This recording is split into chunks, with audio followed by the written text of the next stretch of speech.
Esteemed visitor, the subsequent video will give you an idea about the research facilities in the Department of Physical Therapy and Human Movement Sciences of the Feinberg School of Medicine at Northwestern University, located on the Magnificent Mile in Chicago in the 645 North Michigan Avenue building. The Department of Physical Therapy and Human Movement Sciences houses the oldest physical therapy educational program in the United States and one of the top physical therapy and human movement science-oriented research programs in the US. The department is closely linked with biomedical engineering, mechanical engineering, and various departments in the medical school, as well as with clinical facilities part of Northwestern Medicine and the Shirley Ryan Ability Lab. Welcome to Physical Therapy and Human Movement Sciences.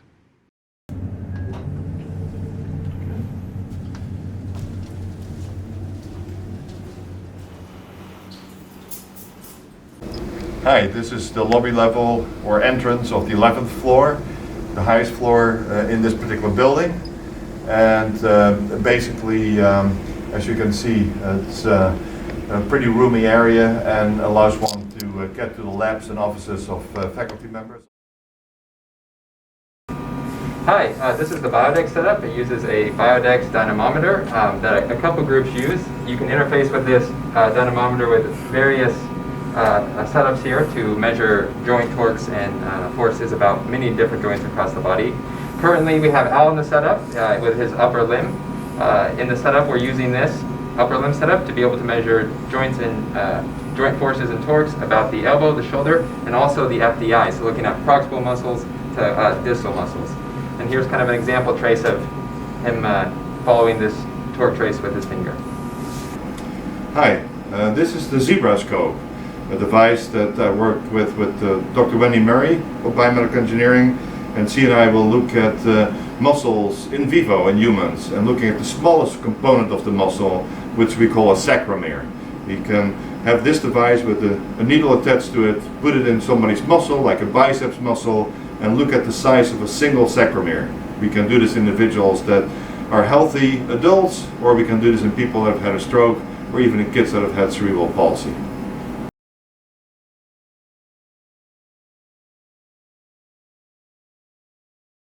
All right, so here we have another isometric setup where we use a 6-degree of freedom load cell to quantify joint torques at the elbow and the shoulder. In addition to that, what I've got here is a high-density EMG amplifier.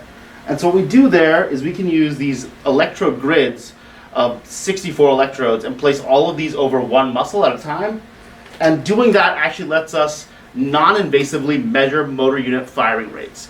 So we can actually see the output of the nervous system right onto the muscle and record it non-invasively. And we can do this while we're collecting data on the torques to see how these motor units change while people are doing different tasks. Hi, this is a force-controlled robot that we use for a lot of our experiments. It has a load cell at the end that measures forces and moments in 6 degrees of freedom, and it can, in essence, generate any type of artificial environment you want to, like a virtual table that you can slide your arm over without any friction. It can support the full weight of the limb, part of the limb, or even make a limb heavier. So you can create virtual environments for people to move in, which we study a lot in individuals that have had a stroke, adults, or kids with cerebral palsy. We found out if we make their limbs heavier, their ability to reach and open their hand becomes compromised. So again, this is a great platform for us to study that while potentially looking at their muscles or even at their brain using high-density EEG. Hi, I'm Nayo Hill. I'm in the DPT PhD program here at Northwestern, and I'm doing my research in pediatric hemiplegia. I have some really neat robotic devices that I'm going to show you and give you a sense of what we do here in the lab. So I'll show you first this robotic device that Dr. DeWald already introduced to you. I will strap my arm in here, and what I can do with this is raise my arm up and down. It can feel weightless. I can move on a frictionless surface here, and this just gives us the opportunity to very specifically measure and characterize an individual's ability to reach and an individual's ability to grasp after they've had some sort of neurological impairment. Another thing that I'm focusing on here is with this motion capture system. And so with this system, if you see on the screen here, I'm able to very specifically measure individual finger movement. And individual finger movement is something that is really challenging for individuals who've had some sort of brain injury. And so we're really interested in being able to specifically characterize those movement problems so that we can understand the neuroscience behind the impairment, so that we can better help individuals after they've had some sort of stroke.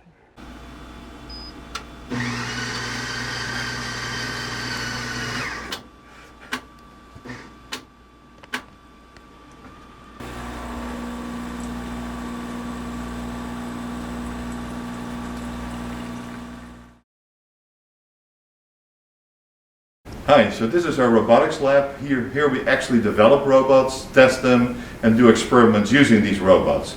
They're pretty much all force-controlled robots, meaning you can sense the individual interacting with the robot, and it can be used to look at joint angle perception, force perception in individuals with stroke, looking at reflexes, looking at abnormal coactivation patterns or synergies. So we'll use it to understand the nervous system following a brain injury, and we really built new toys here to do that in a more efficient manner.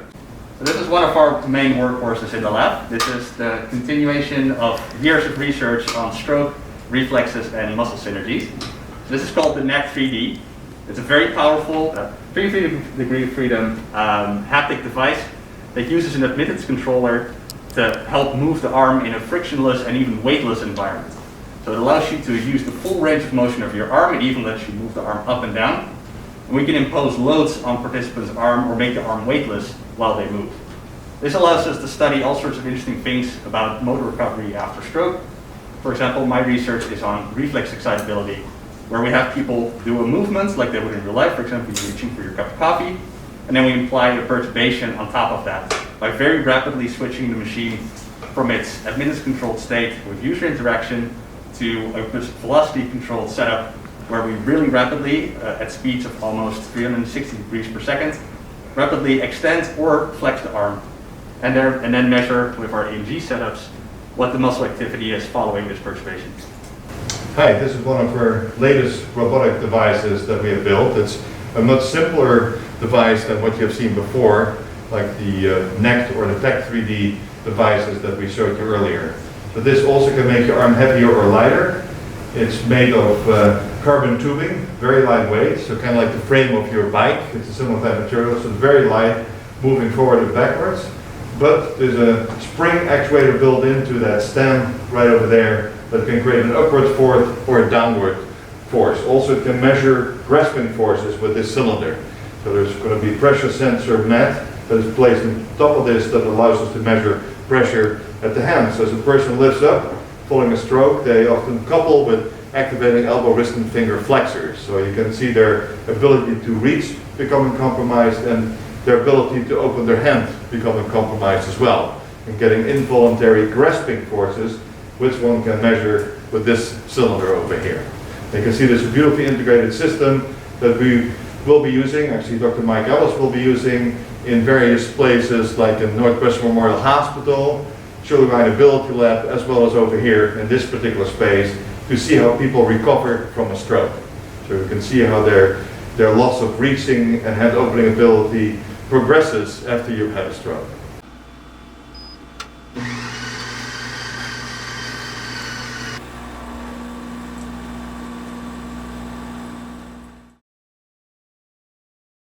Hi, this is the lab of Keith Gordon. He is our Gait specialist in our department, background in biomechanics from the University of Michigan, and he has a whole bunch of really cool toys to look at whole body biomechanics.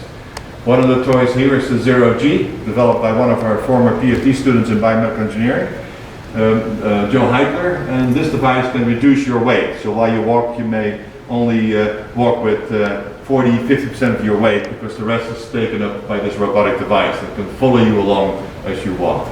Right here on the floor, you can see force plates that measure your ground reaction forces as you're walking over it, potentially attached to the device that I just showed to you. Let me go a little bit more over here. Here we have an extra wide treadmill that Keith uses as people walk on. and you have little linear actuators on the side with pulleys that can pull at your belt with wires. And so you can walk here in a really nice environment, being pulled from both sides. You're very, very stiff and are very unlikely to fall sideways. And you can walk on this for a while, get used to it, and then take that force away from your belt, and then you start to walk like you had a bit too much to drink. And so these are things that he uses to look at gait stability. So that's one platform, and then last but not least, we have a dual belt treadmill here. And this treadmill allows one to, of course, walk, and has force sensors built in. So you have the ground reaction forces that you can measure normally in the floor built into the treadmill. You can also use that device that I just showed you that reduces part of your weight, and you can perturb somebody while walking on the treadmill. This treadmill allows you to move, perturb sideways, forward, backwards, etc. And you can look at people's gait stability while walking. And Keith Gordon is a world expert in gait stability research. Hi, this is one of our neuroimaging labs. It's a fully new lab, and basically Lale Rott and Molly Bright share this space. Lale does a lot of work on coil development to be able to look in brains with metal implants like electrodes to stimulate the subthalamic nucleus in people with Parkinson's disease, for instance. And if we rotate a bit more over there, you'll actually see, let me kind of walk a little bit with you here. You see all these big bottles with oxygen and other gases that are being used to study brain vessel motricity, and that's something done by Molly Bright, who is one of the experts here at Northwestern to understand vasomotricity in the brain and see how this is in healthy individuals, but also how this may change during development and how this will change during a brain injury. So this is where a lot of the preliminary work is done. You can even see a bit head coil laying over there, and that these measurements that are being done here will then be moved to the actual imaging center here at Northwestern. So this is all preliminary work that can be done by Molly and her team. Hi, this is our Pediatrics lab, and the chief of this lab is Teresa Sugel-Moulton. She was our first dual degree student, PhD in biomedical engineering, doctoral degree in physical therapy. And Teresa does a lot of cool work using engineering approaches in kids. And so you see these bikes that are being used where kids can sit on and move without having to worry about their balance. You see this big device over here with two 6-degree freedom load cells that allows you to look at hip, knee, and ankle torques simultaneously. So you could ask somebody to extend their knee and see what they do concurrently at their hip and at their ankle. And so it allows one to look at abnormal coupling between hip, knee, and ankle in the lower extremity in adults with stroke or kids with cerebral palsy. Okay, so here is one of our grad student offices. So typically we'll have 9 to 10 grad students in an office like this. Everyone's got their own desk. We've got a nice view of the hospital down there and get some nice sunlight coming in. These are actually really great because we have a lot of different students from different disciplines. So we've got some of our neuroscience students and DPT, dual degree students and biomedical engineering students all kind of in the same room. And everyone's working on different projects. So it's a really great area to kind of get feedback, to bug someone if you're having an issue with something, and also just kind of get a different point of view. Hi, we have a full-fledged machine shop. It's a small one, but we can do milling. We have our own milling machine here. We can do bandsaw work here in the back. We have aluminum welding abilities. We have an air pressure system that we can use and lots of tools. It often looks a bit in a disarray because it's used so much. But the cool thing is that you have this at your fingertips and you could prepare a piece that may break down during an experiment and get things up and running much more quickly because we have it right in the house. Big things we tend to farm out, however. Hi, this is one of the newer conference rooms in the Department of Physical Therapy, Human Movement Sciences. We have a total of about 5 conference rooms that allows us to also have meetings with folks in Evanston on a regular basis. So this day and age with Zoom, it's obviously all much more straightforward, but you still have large screens and so on that you can use to have meetings with committees in Evanston, for instance. So really nice view. So this is one of our student lounges being used by DPT students and graduate students. It's a nice place to hang out on a Friday night, particularly if that fridge that you'll see in a bit is filled up with good Belgian ales, and it's hard to leave this place. But seriously, this is really one of our newer student lounges. We have also one on the 7th floor as well. But this is a nice space that can be used also for small courses, etc. Has a large conference room, screen with it, like in the other conference room that I just showed you. I anticipate that the tour gave you a flavor of the stellar research, graduate student office, and meeting facilities of the Department of Physical Therapy and Human Movement Sciences. We have graduate students from biomedical engineering, mechanical engineering, and neuroscience, as well as DPT PhD and MD PhD dual degree students in our department.